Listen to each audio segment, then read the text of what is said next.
ಮಾಜಿ CM MK Stalin ಮನೆಗೆ ವಿಜಯ್ ಭೇಟಿ ಕೊಟ್ಟಿದ್ದಾರೆ. ಸಿಎಂ ವಿಜಯ್ ದಳಪತಿ ವಿಜಯ್ಗೆ ಸ್ಟಾಲಿನ್ ಶುಭಾಶಯ ಕೋರಿದ್ರು, ಸನ್ಮಾನ ಮಾಡಿದ್ದಾರೆ. ಈ ಸಂದರ್ಭದಲ್ಲಿ ನಿರ್ಗಮಿತ ಸಿಎಂ ಎಂಕೆ ಸ್ಟಾಲಿನ್ ಮನೆಗೆ ಸಿಎಂ ವಿಜಯ್ ಭೇಟಿಯನ್ನು ಕೊಟ್ಟಿದ್ದಾರೆ. ಸೌಹಾರ್ದಯುತವಾದಂತಹ ಭೇಟಿ. ದಳಪತಿ ವಿಜಯ್ಗೆ ಸ್ಟಾಲಿನ್ ಶುಭ ಕೋರಿದ್ರು, ಸನ್ಮಾನ ಮಾಡಿದ್ದಾರೆ. ಸೌಹಾರ್ದಯುತ ಭೇಟಿ ಇದು. ಸಿಎಂ ಆದ ನಂತರ ವಿಪಕ್ಷ ನಾಯಕರ ಭೇಟಿ ಮಾಡಿದ್ದಾರೆ, ಚರ್ಚೆ ಮಾಡಿದ್ದಾರೆ ಕೆಲವೊಂದಿಷ್ಟು ವಿಚಾರಗಳ ಬಗ್ಗೆ. ಸ್ಟಾಲಿನ್ ನಂತರ ಈಗ MDMK ನಾಯಕರ ಭೇಟಿ ಕೂಡ ಸಾಧ್ಯತೆ ಇದೆ. ತಮಿಳುನಾಡಲ್ಲಿ ವಿಜಯ ಯಾತ್ರೆ ನಡೀತಾ ಇದೆ. ವಿಜಯ್ ಅವರದ್ದು ಸಿಎಂ ಆದ ನಂತರದ ಮೊದಲ ಭೇಟಿ ಇದು. ನಿರ್ಗಮಿತ ಸಿಎಂ ಮಾಜಿ ಸಿಎಂ MK ಸ್ಟಾಲಿನ್ ಅವರನ್ನ ಭೇಟಿಯಾಗಿರುವಂತಹ ಸಂದರ್ಭದ ದೃಶ್ಯವನ್ನು ನೋಡ್ತಾ ಇದ್ದೀವಿ. ಕುಶಲೋಪರಿ ವಿಚಾರಿಸಿದ್ದಾರೆ. ಸೌಹಾರ್ದಯುತ ಭೇಟಿ ಅಷ್ಟೇ ಇದು. ಇದಾದ್ಮೇಲೆ MDMK ನಾಯಕರ ಭೇಟಿಯಾಗುವ ಸಾಧ್ಯತೆಗಳು ಕೂಡ ಇದೆ ಅಂತ ಸದ್ಯಕ್ಕೆ ಮಾಹಿತಿಗಳು ಬರ್ತಾ ಇದೆ. ಮೊಟ್ಟ ಮೊದಲ ಬಾರಿಗೆ ತಮಿಳುನಾಡಿನ ಇತಿಹಾಸದಲ್ಲಿ ಹಂಗ್ ಅಸೆಂಬ್ಲಿಯ ನೇಮಕ ಆಗಿರುವಂಥದ್ದು. ಅದರ ನೇತೃತ್ವವನ್ನ ವಿಜಯ್ ಅವರು ವಹಿಸಿಕೊಂಡಿದ್ದಾರೆ. ಈಗ ನಿರ್ಗಮಿತ ಸಿಎಂ MK ಸ್ಟಾಲಿನ್ ಅವರ ಮನೆಗೆ ಭೇಟಿಯನ್ನು ಕೊಟ್ಟಿರುವುದು ವಿಜಯ್ ಅವರು. ವಿಜಯ ಯಾತ್ರೆಯನ್ನ ನಡೆಸ್ತಾ ಇರುವಂತಹ ಸಂದರ್ಭದಲ್ಲಿ ಸಿಎಂ ವಿಜಯ್ ಮಾಜಿ ಸಿಎಂ MK ಸ್ಟಾಲಿನ್ ಅವರನ್ನ ಭೇಟಿಯಾಗಿ ಕುಶಲೋಪರಿ ವಿಚಾರಿಸಿದ್ರು. ಜೊತೆಗೆ ಉಭಯ ನಾಯಕರು ಪರಸ್ಪರವಾಗಿ ಸನ್ಮಾನ ಕೂಡ ಮಾಡಿಕೊಂಡಿದ್ದಾರೆ. MK ಸ್ಟಾಲಿನ್ ಅವರು ನೋಡಿದು ಅವರಿಗೆ ಅಪ್ಪುಗೆಯನ್ನ ಕೊಟ್ಟು ಹಸ್ತಲಾಘವನ್ನ ಮಾಡಿಕೊಂಡು ಅವರನ್ನ ಬರಮಾಡಿಕೊಂಡ್ರು, ಸ್ವಾಗತ ಮಾಡಿಕೊಂಡ್ರು ತಮ್ಮ ಮನೆಗೆ.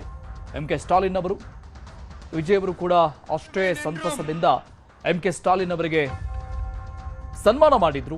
MK ಸ್ಟಾಲಿನ್ ಅವರು ನೂತನ ಸಿಎಂ, ತಮಿಳುನಾಡಿನ ಸರ್ಕಾರದ ಚುಕ್ಕಾಣಿ ಹಿಡಿದಿರುವಂತಹ ವಿಜಯ್ ಅವರಿಗೆ ಸನ್ಮಾನ ಮಾಡಿದ್ರು, ಶುಭ ಕೋರಿದ್ದಾರೆ, ಒಳ್ಳೆಯದಾಗಲಿ ಅಂತ. ವಿರೋಧ ಪಕ್ಷ DMK, MK ಸ್ಟಾಲಿನ್ ಅವರ ಪುತ್ರ ಉದಯನಿಧಿ ಸ್ಟಾಲಿನ್ ವಿರೋಧ ಪಕ್ಷದ ನಾಯಕನಾಗಿ ಈಗಾಗಲೇ ಆಯ್ಕೆ ಆಗಿರುವುದು. ಶಾಸಕಾಂಗ ಪಕ್ಷದ ನಾಯಕನಾಗಿ DMK ಆಯ್ಕೆ ಮಾಡಿ ಆಗಿದೆ ನಿನ್ನೆ. ಇನ್ನು ಮತ್ತೊಂದು ಕಡೆ ತುಂಬಾ ಎಕ್ಸೈಟ್ಮೆಂಟ್ ಇರುವಂಥದ್ದು ನಾಳೆ ಫ್ಲೋರ್ ಟೆಸ್ಟ್. ಬಹುಮತವನ್ನ ಸಾಬೀತುಪಡಿಸಬೇಕಾಗಿದೆ ವಿಜಯ್ ಅವರು ತಮಿಳುನಾಡಿನ ವಿಧಾನಸಭೆಯಲ್ಲಿ. ಸೊ ಅದಕ್ಕಿಂತ ಮೊದಲಿಗೆ ಆಗಿರುವಂತಹ ಭೇಟಿ ಇದು. ಅತ್ಯಂತ ಮಹತ್ವದ ಬೆಳವಣಿಗೆ ಅಂದ್ರೂ ಕೂಡ ತಪ್ಪಾಗಲಿಕ್ಕಿಲ್ಲ. DMKಯ ಅಧ್ಯಕ್ಷ MK ಸ್ಟಾಲಿನ್ ಅವರನ್ನ ಭೇಟಿಯಾಗಿರುವುದು ಮಾಜಿ ಸಿಎಂ MK ಸ್ಟಾಲಿನ್. ನೂತನ ಸಿಎಂ ವಿಜಯ್ ಅವರು ಭೇಟಿಯಾಗಿ ಕುಶಲೋಪರಿ ವಿಚಾರಿಸಿರುವುದು, ಸನ್ಮಾನವನ್ನ ಮಾಡಿದ್ದಾರೆ. MK ಸ್ಟಾಲಿನ್ ಶುಭಾಶಯ ಕೋರಿದ್ದಾರೆ. ಅತ್ಯಂತ ಮಹತ್ವವಾದಂತಹ ಬೆಳವಣಿಗೆ. ಒಂದು ರೀತಿ ಕಲರ್ಫುಲ್ ರಾಜಕೀಯವನ್ನ ನೋಡ್ತಾ ಇದ್ದೀವಿ ತಮಿಳುನಾಡಲ್ಲಿ. MK ಸ್ಟಾಲಿನ್ ಮನೆಗೆ ವಿಜಯ್ ಭೇಟಿ ಕೊಟ್ಟಂತಹ ಸಂದರ್ಭದಲ್ಲಿ ಸ್ಟಾಲಿನ್ ಅವರ ಪುತ್ರ ಉದಯನಿಧಿ ಸ್ಟಾಲಿನ್ ಅವರಿಗೆ ಶುಭಾಶಯ ಕೋರಿದ್ರು. ಆ ಸಂದರ್ಭದಲ್ಲಿ ಅವರು ಇದ್ರು. ಆ ದೃಶ್ಯವನ್ನ ನೋಡ್ತಾ ಇದ್ದೀವಿ. ಈಗ ವಿರೋಧ ಪಕ್ಷದ ನಾಯಕ ಉದಯನಿಧಿ ಸ್ಟಾಲಿನ್ ನಿನ್ನೆ ಆಯ್ಕೆಗೊಂಡ್ರು ಅವರು. ಇನ್ನು ನಾಳೆ ಸಿಎಂ ವಿಜಯ್ ತಮಿಳುನಾಡಲ್ಲಿ ಫ್ಲೋರ್ ಟೆಸ್ಟ್, ಆ ಟೆಸ್ಟ್ನಲ್ಲಿ ಪಾಸ್ ಆಗಬೇಕಾಗತ್ತೆ, ಬಹುಮತ ಸಾಬೀತುಪಡಿಸಬೇಕಾಗತ್ತೆ ತಮಿಳುನಾಡಿನ ವಿಧಾನಸಭೆಯಲ್ಲಿ. ಆ ಒಂದು ಚಾಲೆಂಜ್ ಕೂಡ ಇದೆ. ಸೊ ಅದು ಪ್ರಕ್ರಿಯೆ. ಅದಕ್ಕಿಂತ ಮೊದಲು ಆಗಿರುವಂತಹ ಸೌಹಾರ್ದಯುತವಾದಂತಹ ಭೇಟಿಯನ್ನು ನೋಡ್ತಾ ಇದ್ದೀವಿ.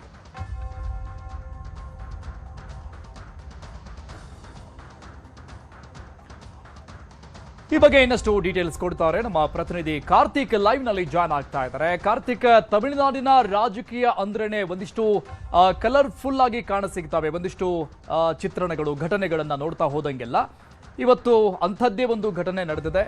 ಸೌಹಾರ್ದಯುತ ಭೇಟಿ ವಿಜಯ್ ಅವರ ಕಡೆಯಿಂದ. ಆದರೆ ನಾಳೆ ಅವರು ಫ್ಲೋರ್ ಟೆಸ್ಟ್ ಅನ್ನ ನಡೆಸಬೇಕಾಗುತ್ತೆ, ಅಲ್ಲಿ ಪಾಸ್ ಆಗಬೇಕಾಗುತ್ತೆ. ಅದಕ್ಕಿಂತ ಮೊದಲೇ ಇವತ್ತು ಈ ಭೇಟಿ ಎಷ್ಟರ ಮಟ್ಟಿಗೆ ಮಹತ್ವವನ್ನ ಪಡೆದುಕೊಡುತ್ತೆ, ಆಮೇಲೆ ಯಾವ ರೀತಿಯಾದಂಥ ರಾಜಕೀಯ ಮಾತುಗಳಿಗೆ, ಚರ್ಚೆಗಳಿಗೆ ಗ್ರಾಸ ಆಗಬಹುದು ಈ ಭೇಟಿ?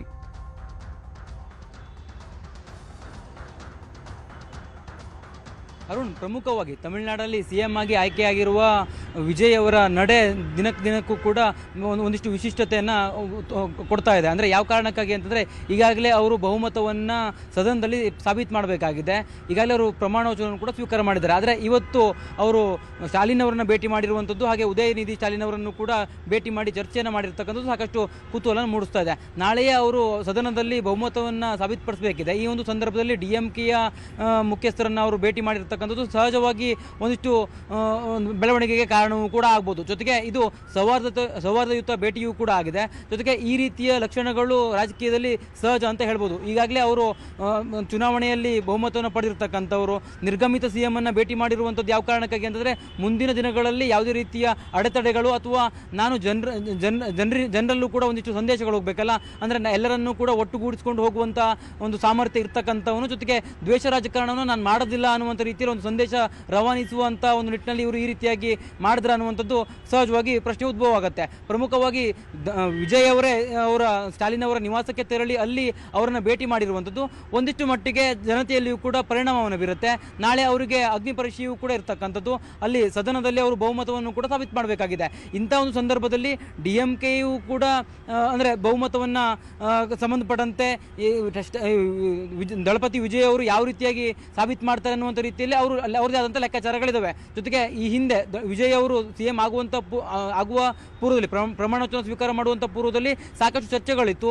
AIDMK ಮತ್ತು DMKಯೂ ಕೂಡ ಜೊತೆ ಸೇರಿ ಸರ್ಕಾರವನ್ನು ರಚನೆ ಮಾಡುತ್ತವೆ ಅನ್ನುವಂಥ ರೀತಿಯೆಲ್ಲ ಚರ್ಚೆ ಇತ್ತು. ಇಂಥ ಒಂದು ಸಂದರ್ಭದಲ್ಲಿ ಈಗ ಸ್ಟಾಲಿನ್ ಅವರನ್ನು ಭೇಟಿ ಮಾಡಿ ಅವರನ್ನು ಕೂಡ ವಿಶ್ವಾಸಕ್ಕೆ ಪಡೆಯುವಂಥ ಕೆಲಸವನ್ನು ವಿಜಯ್ ಅವರು ಮಾಡಿದ್ರ ಅನ್ನುವಂಥ ರೀತಿಯಲ್ಲಿ ಈಗ ಈ ಒಂದು ಭೇಟಿಯನ್ನು ವಿಮರ್ಶನೆ ಮಾಡಬಹುದು. ಜೊತೆಗೆ ಇಲ್ಲಿ ಪ್ರಮುಖವಾಗಿ ಗಮನಿಸಬೇಕು, ಅಂದರೆ ವಿಜಯ್ ಅವರ TVK ಪಕ್ಷದ ಸಿದ್ಧಾಂತವು ಮತ್ತು DMK ಸಿದ್ಧಾಂತವು ಒಂದಿಷ್ಟು ಮಟ್ಟಿಗೆ ಹೋಲಿಕೆಯೇ ಇರ್ತಕ್ಕಂಥದ್ದು. ಜೊತೆಗೆ ಈಗಾಗಲೇ ವಿಜಯ್ ಅವರು ಸ್ಪಷ್ಟವಾಗಿ ಹೇಳಿದರು, DMKನನ್ನು ರಾಜಕೀಯ ವಿರೋಧಿ ಮಾತ್ರ ಅನ್ನುವಂಥದ್ದನ್ನು, ಅಂದರೆ ಸೈದ್ಧಾಂತಿಕವಾಗಿ ನಮಗೆ ಅವ್ರಿಗೆ ನಡುವೆ ಯಾವುದೇ ರೀತಿಯ ವಿರೋಧಗಳಿಲ್ಲ ಅನ್ನುವಂಥ ರೀತಿಯಲ್ಲಿ ಅವರು ಈ ಹೇಳಿಕೆಯನ್ನು ಕೂಡ ಕೊಟ್ಟಿದ್ರು. ಇಂಥ ಒಂದು ಸಂದರ್ಭದಲ್ಲಿ ಒಂದೇ ಸೈದ್ಧಾಂತಿಕ ಹಿನ್ನೆಲೆ ಉಳ್ಳಂಥ ಪಾರ್ಟಿ, ನನ್ನ ಪಾರ್ಟಿ ಅಧಿಕಾರಕ್ಕೆ ಬಂದಿದೆ, ನೀವು ಕೂಡ ನನ್ನನ್ನು ಬೆಂಬಲಿಸಿ, ನಿಮ್ಮ ಕಾರ್ಯಕರ್ತರು ಏನಿದ್ದಾರೆ ಅವರಿಗೂ ಕೂಡ ಒಂದು ಸಂದೇಶ ಹೋಗಲಿ ಅನ್ನುವಂಥ ರೀತಿಯಲ್ಲಿ ಅವರು ನಡೆದುಕೊಂಡ್ರ ಅನ್ನುವಂಥದ್ದು ಕೂಡ ಈಗ ಚರ್ಚೆಯನ್ನು ಹುಟ್ಟುಹಾಕಿದೆ.